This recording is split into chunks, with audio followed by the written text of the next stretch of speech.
جس دن آسمان ایسا ہو جائے گا جیسے پگھلا ہوا تانبا، اور پہاڑ ایسے جیسے رنگین اون، اور کوئی دوست کسی دوست کو نہ پوچھے گا حالانکہ ایک دوسرے کو سامنے دیکھ رہے ہوں گے۔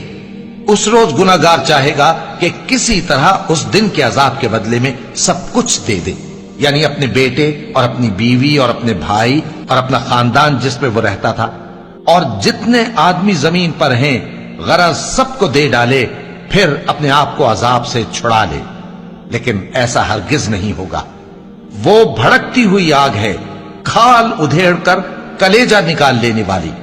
وہ ان لوگوں کو اپنی طرف بلائے گی جنہوں نے دین حق سے اعراض کیا اور منہ پھیر لیا، اور مال جمع کیا پھر سینت سینت کر رکھا۔ کچھ شک نہیں کہ انسان کم حوصلہ پیدا ہوا ہے۔ جب اسے تکلیف پہنچتی ہے تو گھبرا اٹھتا ہے، اور جب ملتا ہے اس کو مال تو بخیل بن جاتا ہے۔ مگر نماز ادا کرنے والے جو نماز کا التزام رکھتے اور ہمیشہ پڑھتے ہیں، اور جن